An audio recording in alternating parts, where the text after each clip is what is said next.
By. At this time, all participants are in a listen-only mode. At the end of today's presentation, we will conduct a question-and-answer session. To ask a question, please press star 1. Today's conference is being recorded. If you have any objections, you may disconnect at this time. I would now like to turn the meeting over to Ms. Irene Skricky. You may begin. Thank you very much, and welcome everybody to the Finex monthly webinar today. I'm very excited that today our topic is a newly released set of principles for effective financial education that we're very happy to share with everybody. And I am joined today by Yannicka Ratcliffe, who's the Assistant Director for the Office of Financial Education, along with Maria Jaramillo, Jen Melford, and of course myself, who will all be telling you about these principles.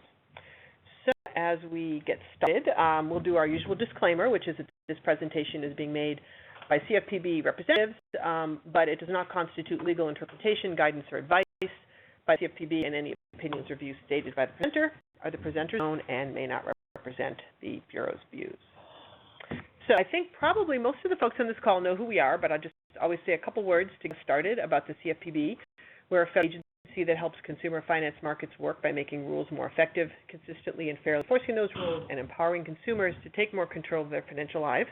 And it's that last part around helping consumers manage their own financial lives, which is why we are here today and why Finex exists to help consumers, and we do a number of tasks around that. I will not delve into this, but move on to the next slide. Quickly, on our consumer-facing side of the Bureau, the Consumer Education and Engagement Division, we have several special population offices, students, service member affairs, older Americans, and financial empowerment, dealing with economically vulnerable consumers, and then Office of Financial Education, who we are here, who work on educating and empowering all consumers to make better informed financial decisions. The word, probably most of you who on this call hopefully are part of the CFPB Financial Education Exchange, or Finex. This is our mechanism to get our information out to all of you who work with consumers on financial decisions, and to learn back from you through surveys, convenings, and things, what you're all learning and what's working and not working out there. So if you are not part of Finex, and you would know that if you are not getting the monthly Finex news and updates email, through which probably many of you learned about this webinar, to sign up, all you need to do is email the CFPB_Finex at CFPB.gov. That's CFPB_FINEX at CFPB.gov. That will be up on the screen again later. So if any of you who are on this call do not currently get the Finex newsletter and want to get a monthly newsletter with information about things like these principles, please do sign up. We'd be happy to have you. And what we do is essentially we have webinars. Again, we have convenience. We have a number of other opportunities for you to learn from us, and from us to learn from you. We have an inventory with all of our tools and materials in one place, the resource inventory for financial educators, just a screenshot there on the screen. And then we also have a web page, which again has just about everything all in one place, consumerfinance.gov/adults-financial-education. And last, we have a LinkedIn discussion group where we post our things, and you can also post your materials as well. And so we encourage people to join that. Again, there's information about that on the website. So that's a starting point, just to make sure everybody knows who we are and what we do. I am very excited about today's topic. Now, I start off every Finex webinar by saying I'm very excited about today's topic. This time, I really, really mean it. And I'll say why. This is actually our 25th webinar. We've been doing one every month for the last 2 years, since May 2015. And our very first one was on the definition of financial well-being, which you'll hear a little bit about today as well, which was kind of a signature piece and led to a measurement tool around financial well-being.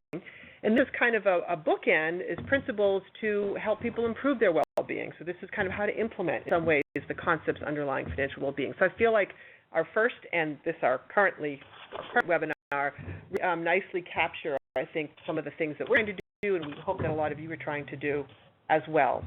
The second reason I'm excited is that any of you who were at the Finex National Conference last September, and those of you who didn't come on the email list, may remember that we actually listed strategies on how to implement these principles when they were still in a draft form from people at that conference, and then had practitioners, hopefully some of you on the phone, actually voted on what they thought were the most important or most promising of those strategies. And all of that is in the report that we're going to talk about today. So this in some ways is building on the work that we learned not just from kind of broader research, but also from directly talking to many of you. And so we're excited to share this very much practitioner-derived work today. So those are my 2 reasons for excitement. And I will now turn it over to our Assistant Director, Jana Ratcliffe, to walk you through the principles and the goals, or at least start us off, and then we'll move through the principles individually later. So, Jana, are you there? I'm here. Yes, I am. Can you hear me? Yes, we can. Great. All right. Well, thanks, everyone, for being here. Thanks for that great setup, Irene. As you just heard from Irene, we just released a paper. But she said many of you have already heard about these principles and actually even helped us shape them. So I'll talk first about why we put these principles out. First, as Irene said, we've done a lot of research into financial well-being. We see that as the common goal of financial education. Many of you have seen that research and have asked us, what does it mean by work? Well, principles are here to relate that research to everyday practice. Second, the principles demonstrate how financial education can work by laying out the specific mechanisms that help people take particular actions to improve their financial well-being. And thirdly, we want to draw attention to actual effective approaches. I should say we take a very broad view of what financial education is. It can take place in classrooms, through one-on-one sessions, or online. It can be delivered through peers or through new communication technologies, and even through products that teach or serve as on-ramps. So draw from lessons learned from all of these approaches and more.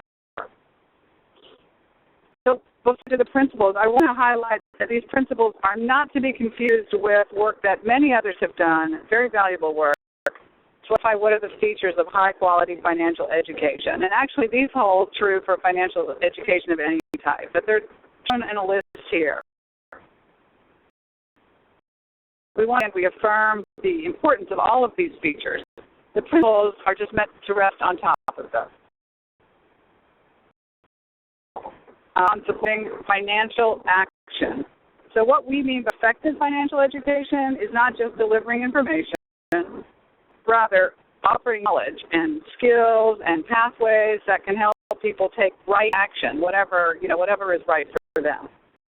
So we hope you'll find these principles useful in identifying promising strategies, up against your own program to show how your program fit this framework, and possibly to give you new insights for refining your efforts. So without ado, here's a review of the principles. We'll describe each in more detail later in the call, but I'll just review them now. First, effective financial education starts by recognizing the real opportunities and the real obstacles of the people you're trying to serve, and determining realistically what can be accomplished through educational efforts, and tailoring your program and defining what success looks like accordingly. So when it comes to money matters, information is more likely to stick if it's actionable, relevant to the consumer, and given at a point in time when it can be put to use. The third principle points to the importance of skills, what we call the how-to. We've identified a specific set of skills that seem to matter most and be transferable to all financial decisions that a consumer might face. The fourth, we'll talk about motivation, and this is useful in those cases when a person may have all the know-how and the opportunity to do a thing, but just needs some help strengthening that motivational muscle. And then is one that's just emerging in this field. It says some ways to make it easier for people to make good decisions and follow through on them.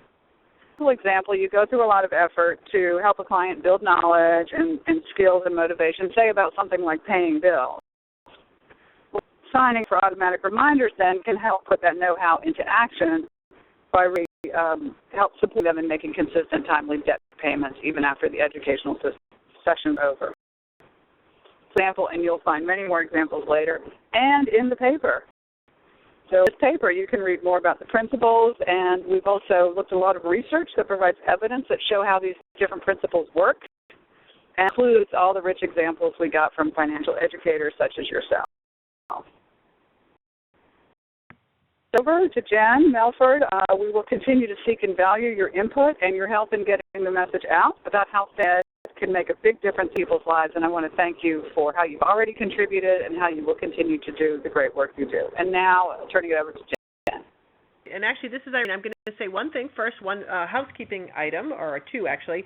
One is that we've already had requests, and I know they'll continue to come for people who would like to see the PowerPoint, and we can send it out to you afterwards. We're happy to do that, but you do need to email me at the CFPB Finex inbox, CFPB_Finex@cfpb.gov. If you just request through the WebEx, I lose those email addresses once the webinar's over. So just, you'll see the address again, but email me if you want the point. We also will be posting the recording of this, again, so if there's anything that you're missing. And principles, the report that Janneke mentioned, along with the two-page summary you see up on the screen, are available on our website already. The URL's there. Again, you can see it afterwards, so we hope all of you have a chance to read that as well. So now, let's and by the way, we'll hold voice questions till the end, but if you have any other clarifying questions, we're checking the Q&A function on the WebEx for those of you on the WebEx. So I will turn it over to Genevieve to give us a little more background before we deeper into the principles. Thanks, Irene, and thanks, Janneke, for that lovely setup. So for the next few slides, I'm going to talk a bit about how we developed these 5 principles. And as Irene kind of teed up from 25 webinars ago, the starting point for this report is really what we've learned over the past 5 years about financial well-being, what it is, what factors allow someone to have more of it, and finally what those factors imply about how financial educators can help consumers, which is where today brings us, which is so exciting. So to tee us up super quickly, through open-ended one-on-one interviews with consumers around the United States, we learned that financial well-being has 4 elements, which correspond to a person's sense of financial security and financial freedom of choice, both in the present and when considering the future. So I just want to orient us to that's the North Star. That's the North Star for our work and certainly for these principles. But I've talked a lot about this work in the past, and we have entire reports just on this definition, and so I will not belabor it now. Next slide, please. Up in our project, after we talked with consumers and really got a better and more precise handle on what financial well-being is, was to research the factors, both personal and situational, that support higher levels of financial well-being. We need to know that so that we can design and promote financial education approaches with those factors in mind. And found suggests that a person's level of financial well-being is influenced by a number of factors. Approximately, kind of on the right-hand side of this picture that's on the screen, it's by what people do, the actions they take, as well as by what options, opportunities, and resources are available to them. And as we move to the left of the picture, or sort of more in the middle, behavior, so what someone does in a certain level of opportunity, is then influenced by a combination of knowledge and skills, person and attitudes, and decision context. And decision context, I'm referring to the social psychology literature on the power of the situation to influence behavior and choices, which we'll describe in much more detail when we talk about Principle 5, and which Janneke did touch on briefly. This is the how can a situation make it easier for people to make a good decision and follow through. So kind of recognizing the power of the situation in that. All of these factors are influenced by people's current and past social and economic environment. Our research during this phase led to the development of insights about the specific types of behavior, knowledge, and personal attributes that seem to support financial well-being given a certain level of opportunity. We then applied all of those findings to thinking about how financial educators can help consumers take those financial actions that will serve the consumer's life goals. And the diagram usually does have lines in between those sections, but they don't appear here, but try to picture them. You'll see it correctly in the report. So as a first step of going from kind of those insights about how do things work in consumers' lives to what can financial educators do with that information to support consumers, The first thing we did to try to bridge that gap was to distill our findings down to a model that you see on this slide of what allows a consumer to take a specific financial action. So we went from the whole big picture of someone's entire life and financial life down to, okay, what does that mean about supporting a specific financial decision or action, such as taking steps toward improving their credit or reducing debt or saving to buy a home. So first, a person needs to know how to do it. That's their knowledge and skills, which we know how, kind of in the top circle there. But know-how alone is just one's potential to act. And get more likely that a person will act on that knowledge, they need both the motivation, which related to attitudes and beliefs about the value of taking the action, as well as attitudes and beliefs about one's ability to succeed at it, and also the opportunity to actually take the action. And opportunity may include both the material opportunity to take an action, like whether or not someone's employer offers a retirement savings plan, right? That's something that they have no control over, and either they have that option or they don't. But also decision context conducive to doing so, such as how easy is it to sign up for a benefit that does exist? It's another way to think about opportunity. Opportunity is both does it exist, and then also how easy or hard is it to access. Thanks. So this is my concluding piece on how we got here before I turn it over to the slides, the principles themselves. But so the broad strokes of these 5 principles came from this research I've just been describing at a very high level into the factors that support financial well-being and financial action taking. The principles touch on knowledge, skills, motivation, and opportunity, which are all the elements of our model of financial action. And then to both refine and flesh out the principles with examples of how to actually implement them, we did 3 things. Consult with leading financial education stakeholders. We broad scanned existing financial education program evaluation and related research to find implementation approaches that have been demonstrated to be effective. And in each principle, you'll hear about all the kind of research-based practices. And just as importantly, through a Finex convening last fall, we invited practitioners from around the country, which probably included many of you on the phone now, so we thank you for that, to provide feedback on the principles and to share and vote on recommendations for putting the principles into practice, which are included throughout this report and in their entirety in an appendix. So that's how we got from learning about financial well-being, which we started to do 5 years ago, to really being able to offer some recommendations about what financial educators and really to be able to communicate, as Yannicka said, about how financial education can make a really big difference in people's lives. So with that, I'll turn it over to Irene to start our deeper dive into each of the principles. Thank you very much. So what we're going to do now is we're going to go through each of the 5 principles. I will just summarize the principle quickly, and then Maria Jaramillo, our other staff member here, will give a little more detail about the research behind the principle and the practitioner strategies that we heard at the from our solicitation of educators at the Finex conference that we've mentioned a couple times. So that's what we'll do for each of the 5 principles. So first, again, and you heard the high level before, but financial education programs can be more effective if they are matched to an individual's specific challenges, goals, and circumstances rather than adopting a one-size-fits-all approach. So principle 1. And here, the very definition of individual financial well-being that Jen reviewed earlier is inherently subjective. It's going to differ from consumer to consumer depending on their goals, their circumstances, their challenges. And that really stands to reason that rather than treating financial education as a one-size-fits-all, interventions need to be matched to an individual's specific challenges, goals, and circumstances in order to make a meaningful difference to them. And so that's what this principle is about, is understanding who it is that you're serving. Using this approach can also help you really understand the level of expectations for the impact of financial education effort that you're doing. So with that, I'm going to turn over to Marie to say a little bit more about Principle 1. So the way in which you can meet individuals and families where they are is by understanding their goals and motivations and their barriers to take action. The financial action which you see on the screen can be used as a diagnostic tool to identify what challenges are getting in the way of your customers achieving their financial goals. For example, you can start by identifying what is it that your customer wants to achieve, what are financial objectives, and what are the actions they need to take. For example, let's say buying a house.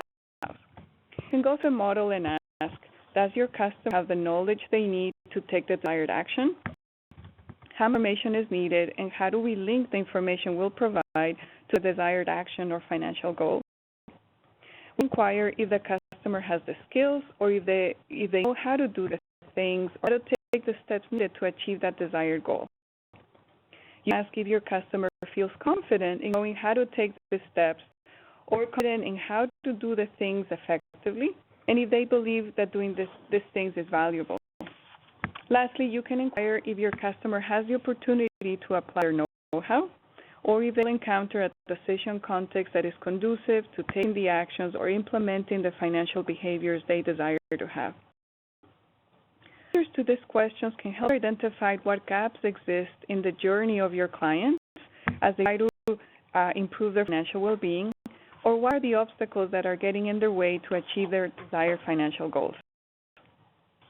Another way in which you can understand the goals, motivations, and barriers clients face to take financial action is by using the financial well-being scale. This can be used to establish a baseline understanding of your client's current financial well-being. The scale can help you identify how safe and satisfied the client is with the way managing their money and their financial standing. Next slide.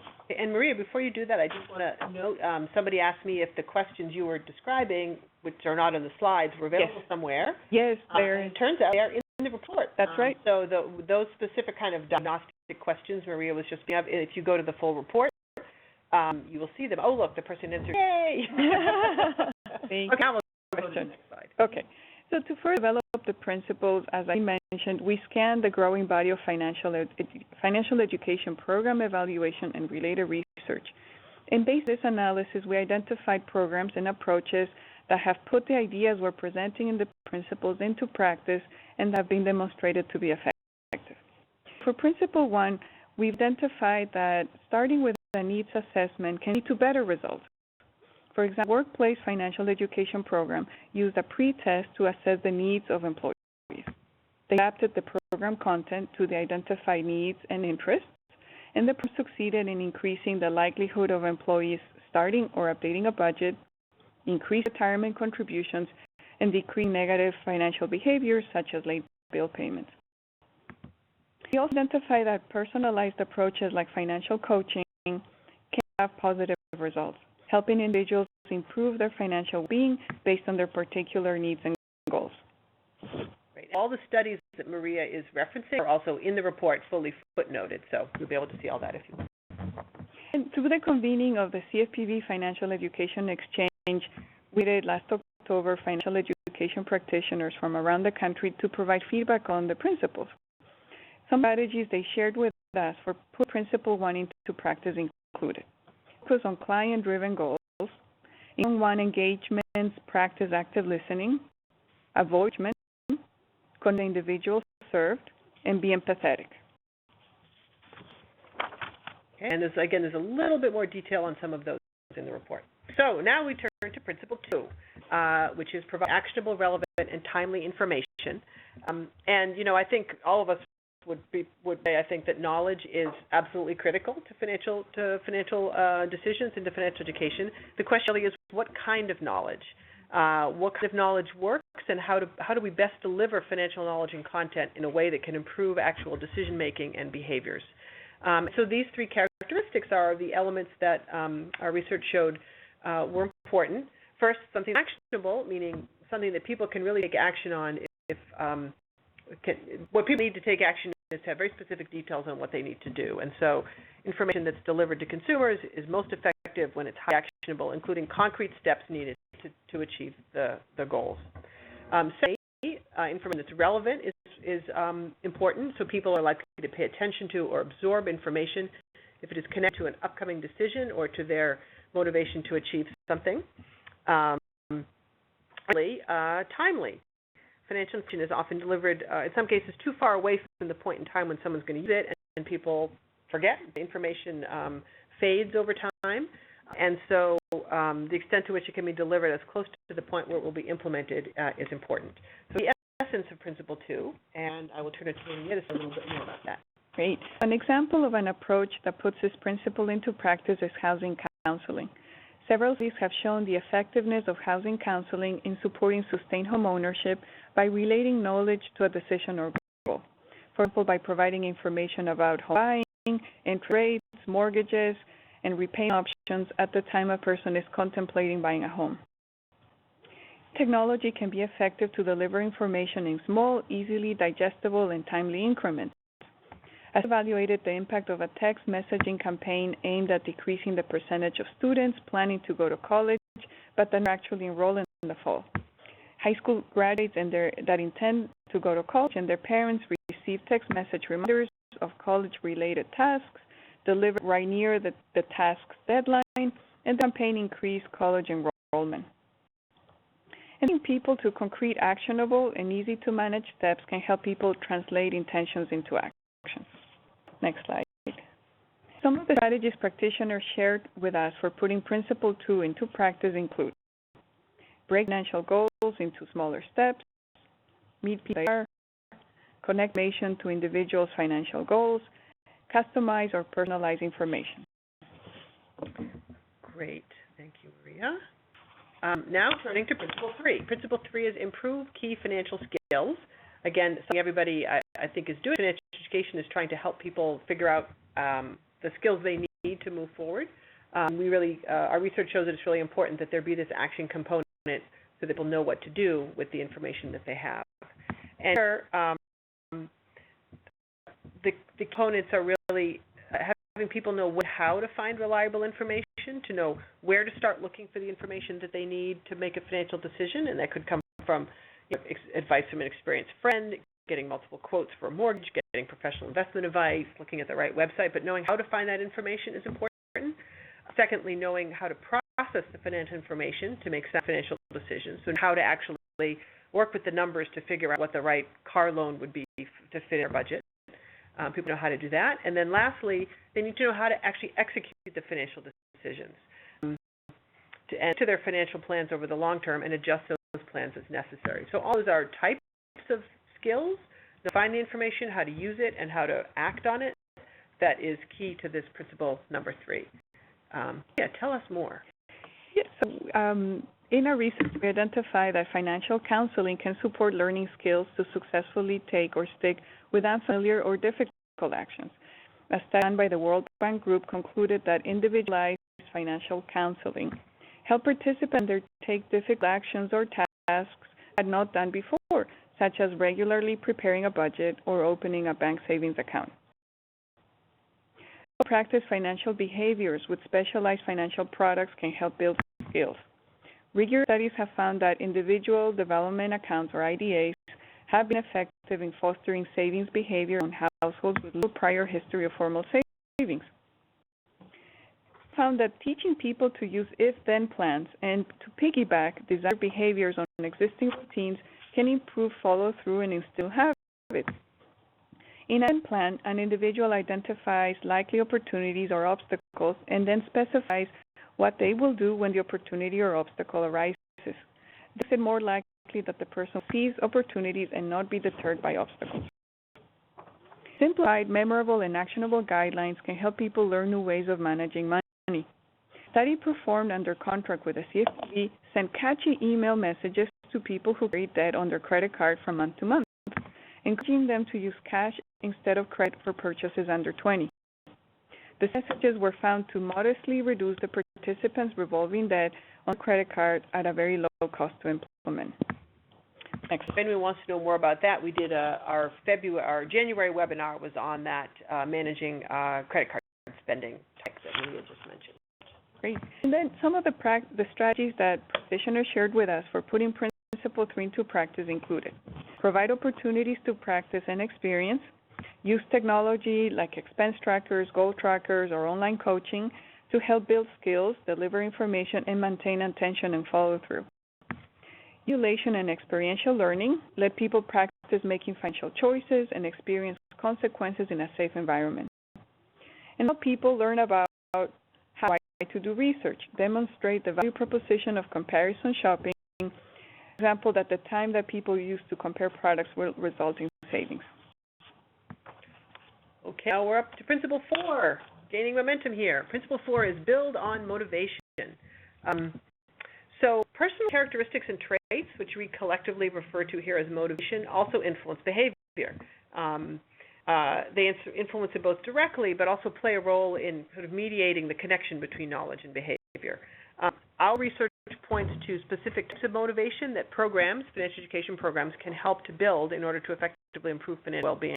They include internal frame of reference. So how do you judge your own success? Do you compare yourself to others or measure yourself by your own yardstick? And here's where you can help consumers focus on making financial decisions in light of their own standards and values rather than in comparison to others. It's to mention, too, that one internal frame of reference comes from people and values, which are influenced by their families, communities, and culture. That's all part of that. Secondly, another kind of trait or aspect of the motivation principle is perseverance. Are you able to weather challenges and stay focused on goals? And here you can help consumers to stay motivated and stay on track in the face of obstacles.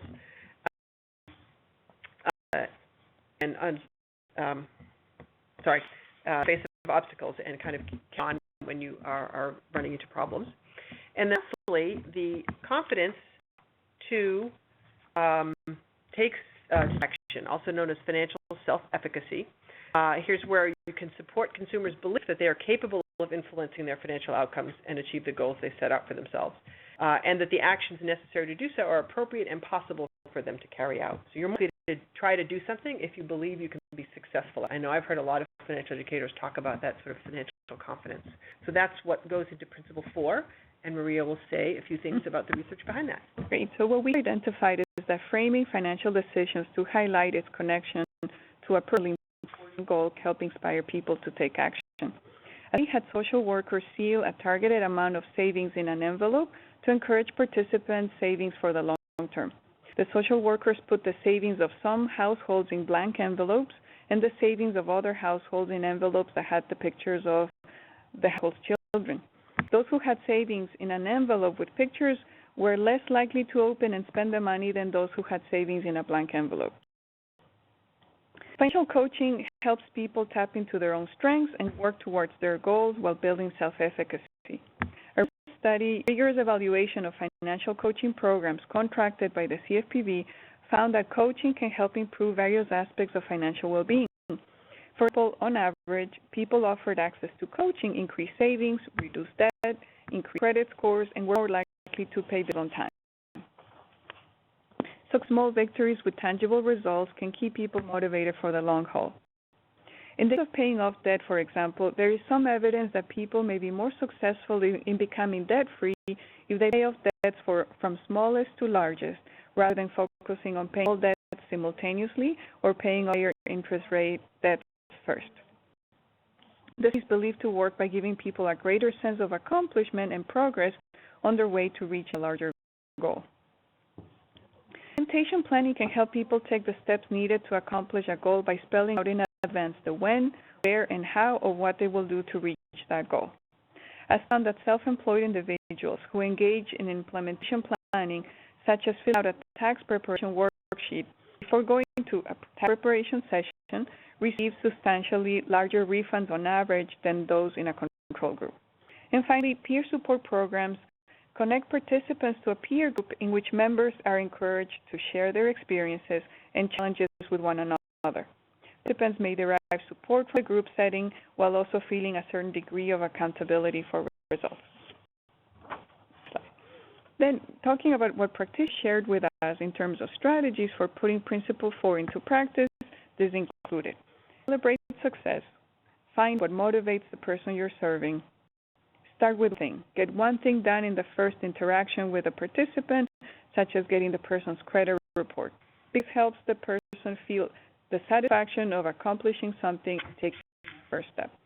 And finally, use reminders, nudges, and other support. Here we are, Principle 5, make it easy to make good decisions and follow through.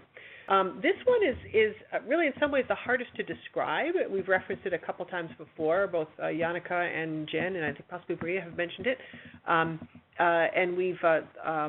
But it's really, really important, and so we wanted to make sure that this stayed part of our principles. And this is really the idea that the situations that people encounter really influence what they actually do. So our actions are driven not only by our own kind of goals and behaviors, but also by the conditions under which we make decisions, often referred to as the decision context. It's a term you may have heard before. And so the environment can both, in some cases, influence you to make decisions that might not be the one you want to make, and in other cases, the environment can make it easier for people to make a sound choice that will serve them well, even if they don't necessarily, know exactly probably choose that choice. And so what's important is that financial educators can help consumers to act in support of their goals and to navigate those influences or forces that are actually in their surroundings. So while some of those situational forces or decision context, as we say, lie outside of a person's control, there are some that can be adjusted or tilted to help the consumer. For example, an educator can help set up a savings account that is harder to pull money out of if the consumer is trying to save and wants to do that. And help people line up due dates of recurring bills with someone's paycheck. You can set up automated reminders, help people set up automatic deductions to save towards a goal. Those are ways in which people can help manage their own decision context to make things easier. So a couple more things about this. For a financial educator, the things that you can do is you can also use it to make your own program easier to access. So you can make it easier to get financial education. It could be as straightforward as choosing convenient times and locations for people, lowering any sort of barrier, making it easier to get into the program initially, or understand what challenges people are facing when they go out, and understand how to help people in financial education. So those are things you can do within your own program. As I mentioned earlier, you can help people be aware of and navigate the environment. So even if there's aspects of the decision context that someone can't directly change, be there and understanding how the context is helping or hurting you can help a consumer better make way through it, find out ways to overcome challenges in that regard. And then lastly, you can also build financial education into the offering and use of products. For those of you who be at, say, a financial institution or in some way, other way involved in products, financial transactions themselves can present opportunities for learning, whether sending an email about home buyer counseling to someone seeking a mortgage, or teaching how to manage their first bank account. You can build financial education with the use of products. It's another way to kind of build it into the very decision context. And very small things can make a difference. Changing the way options are presented or how they're framed or arranged, no cost to them, but it may actually impact how people make a decision. Removing obstacles that get in the way and supporting, offering supports that can help people bridge the gap between their intentions and actions. And I'll say one more thing on the next slide, and there's a lot of interesting literature out here about this, but it's for you as an educator to understand that the tendencies that people have and the way people respond to the environment around them that can influence how they make choices. So understanding things like how people are really derailed by hassle. So giving someone a long form to fill out may cause them to not do it and not show up at your program. Or people may stick with the easiest decision because it's difficult to make to make a proactive decision. And so details matter. How what happens when someone doesn't decide matters. Present bias, where people are more focused on the present and the future.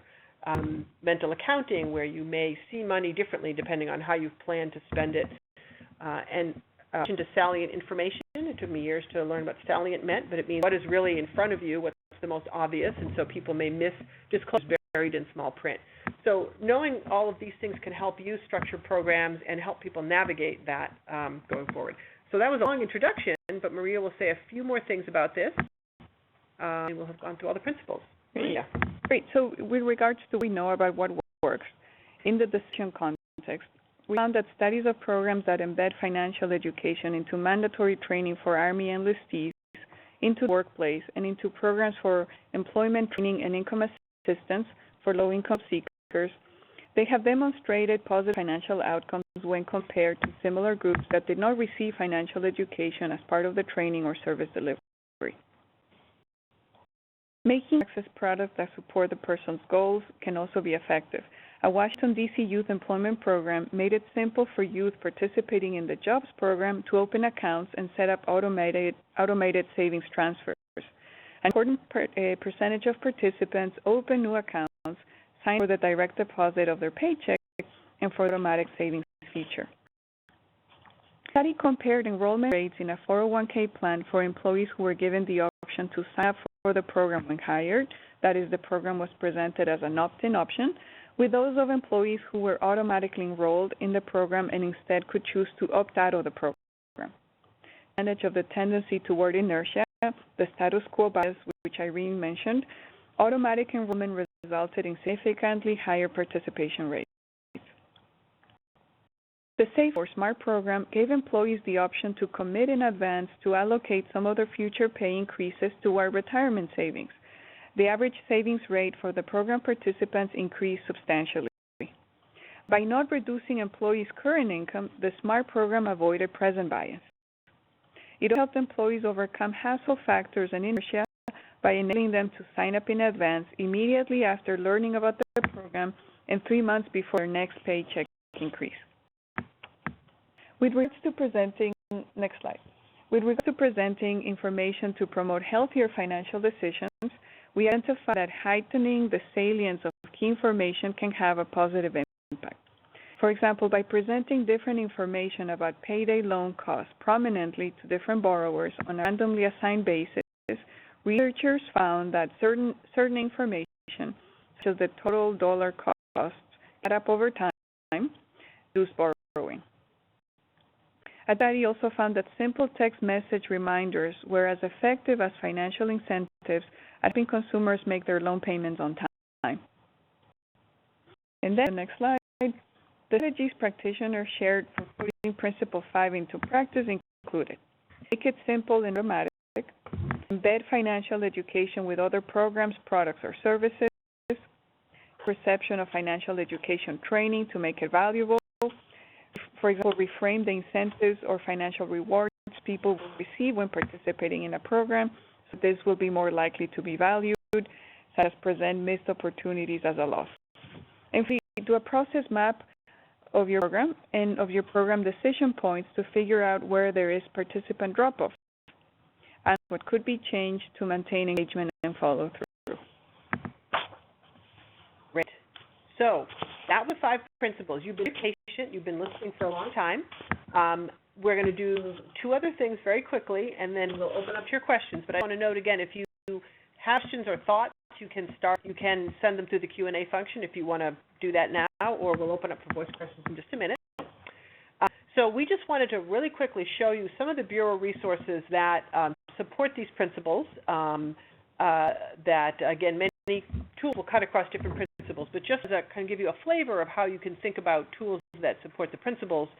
First, for Principle 1, the individuals and families to be served, we have several things, particularly to help immigrant populations and people with limited English proficiency, and newcomers to the financial system. It could be newcomers to the country. It could be young workers.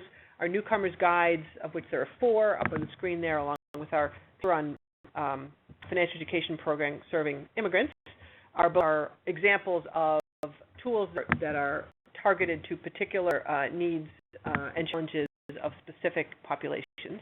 For Principle 2, provide timely, relevant, actionable information.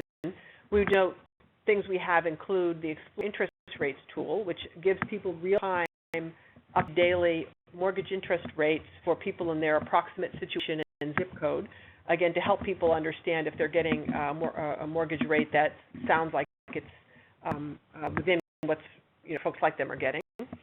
So for someone, for example, who might have a credit issue, want to rebuild credit, we have a number of one-pagers like the one you see here, How to Rebuild Your Credit, that can give very actionable steps on how to improve your credit history. For 3, improve key financial skills, we have things like the Comparing Auto Loans worksheet, which actually helps people to compare different car loan choices through a worksheet that emphasizes total cost and different terms of different loans to help people kind of make an informed choice and practice the skills of comparison shopping. And also we have a budgeting worksheet called My New Money Goal, which helps people figure out how they can actually meet a savings goal, other money goal through the budget. And that work helps people to do that. Again, it's a skill-building opportunity. For Build on Innovation, we have resources for financial coaches. Coaching is kind of a classic way of helping people, motivating people by holding them accountable and working with them on their individual goals. We have resources for how to implement financial coaching through a report on that topic, as well as things like the Financial Rules to Live By worksheets, which is a suite of currently 4 worksheets that consumers can use to set a goal for themselves around spending or savings or checking their credit report, lay out an action plan and sign it. It's on the back of the sheets. You can't see it here. Again, to sort of motivate and then hold yourself accountable to meeting your own goals. And Principle 5, a couple examples, our consumer tips for, this is the make it easy to make good decisions and follow through principle. Our managing spending worksheet is provides suggestions for consumers on how to make their own, how to get real feedback or close to real-time feedback on their spending so they can know in the moment whether the next purchase they want to make fits into their spending. And so that's sort of understanding the context of their decision in the moment, and that worksheet has thoughts on that. And then lastly, we have tax time savings resources. So it's a in time when people are getting money, making money decisions, they have money coming in some cases if you're getting a refund, and we have worksheets to help encourage people to put some of that refund into savings if it meets their goal. That's another example of making a decision easier by allowing you to save automatically. So those are just quick examples of how our tools fit. There are many other things out there that we have, as well as lots of other organizations, things you all use that would probably fit well into these different principles. Julie, someone asked via the QA that these forms and worksheets look great. Are they available on your website?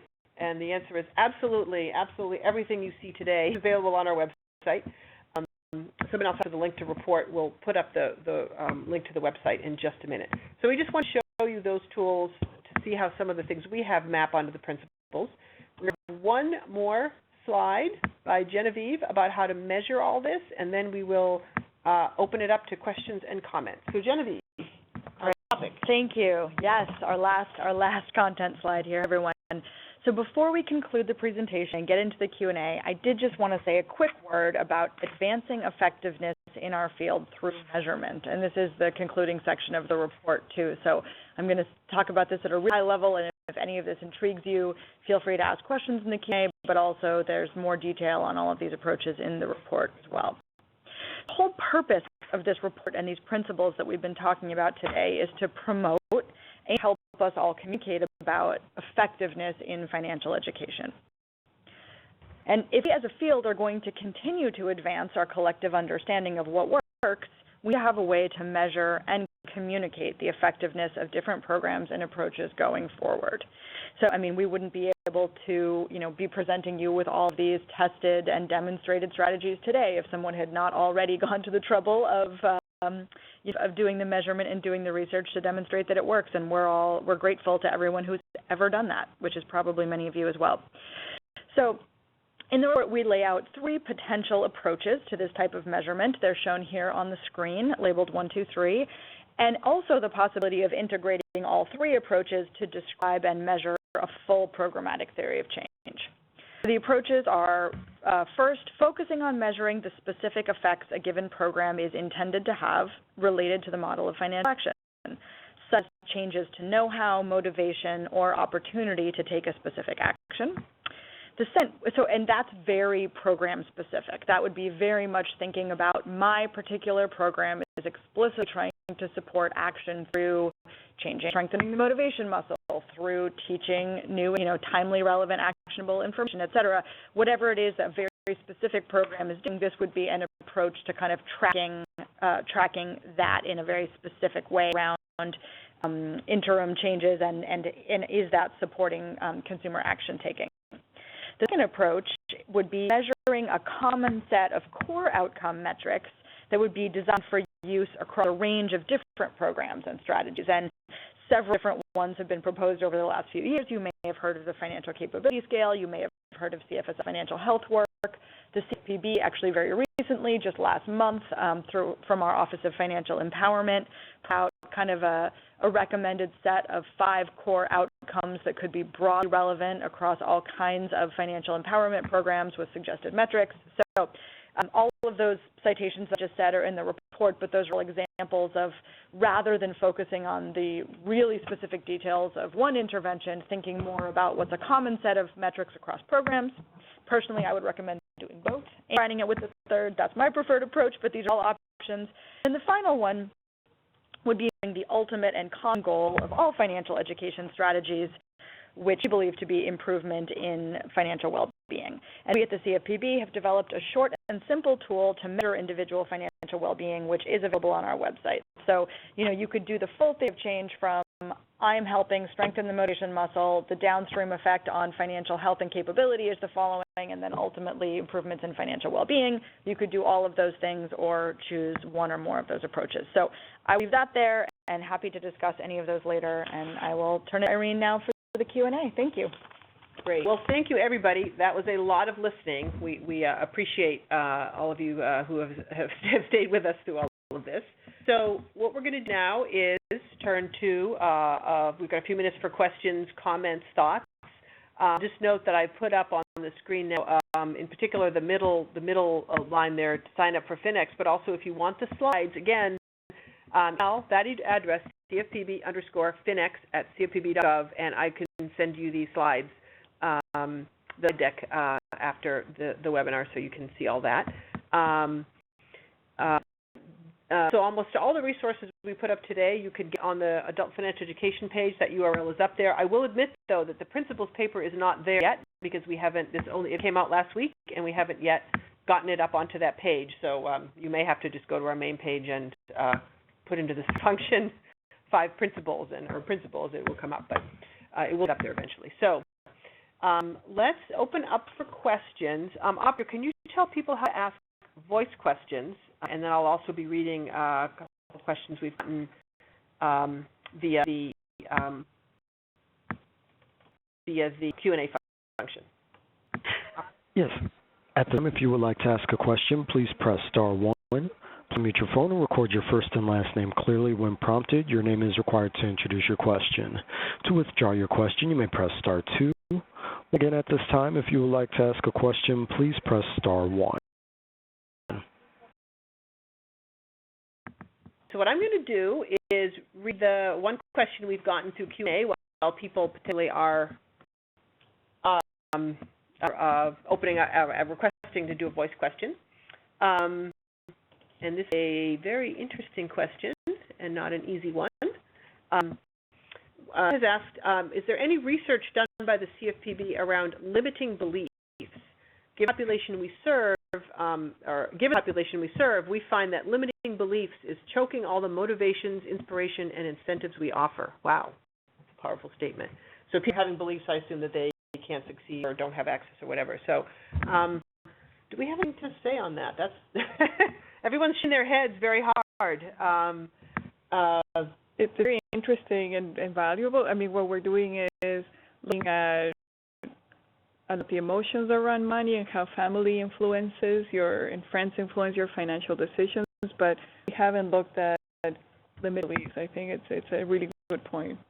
Yeah, this is Jen. The only thing I'll add that I think might be related is that a number of our kind of research scans indicate that helping people experience success, so the ability of simulations or real-world experiential learning to help people increase their financial self-efficacy may be a good strategy. So, so options could include kind of showing people that people like them have accomplished these things. That might make it seem more feasible. These peer group settings where people's peers talk about how they have accomplished these things, and then it can seem like, oh, well, these people are like me, they did it, maybe I can too.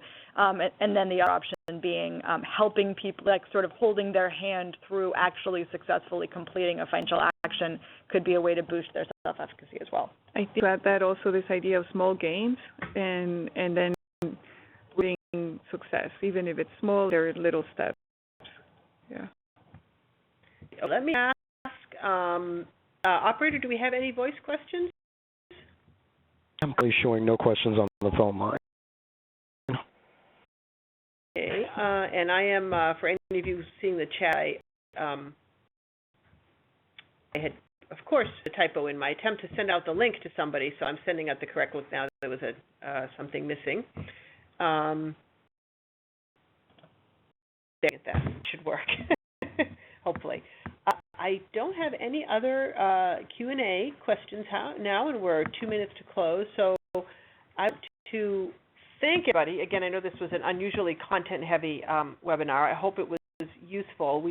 Just to add what Yannicka had said at the beginning, we really hope that this is something that these principles and all the research and practitioner strategies, and there's actually more practitioner strategies in the appendix of the report than even was shown on in the webinar. Hope that all of that is useful to you. It's a starting point for us. We are eager to get feedback on the principles, to hear what you have to say, to think about additional strategies, to think about how to add to all of this. Oops, so that link didn't work either. Okay, my final suggestion is go to our consumerfinance.gov website and put in effective financial education in this bar. Apparently, I cannot type in the link correctly. My apologies. But I know it is up there. I printed it out today. But we hope that this is a starting point for everyone. We're very eager to hear more. So feel free to email the Finex inbox, CFPB_Finex.cfpb.gov to get the PowerPoint or to ask any questions. We want you to read the whole report. There's actually a lot of interesting stuff in there. I reread it last night and was like, that's pretty darn interesting. So I want to thank all the speakers, Genevieve, Maria, and Yannicka, and everyone who has been on the call. And we will end right now. Thanks again, everybody. Participating in today's conference, all lines may disconnect at this time.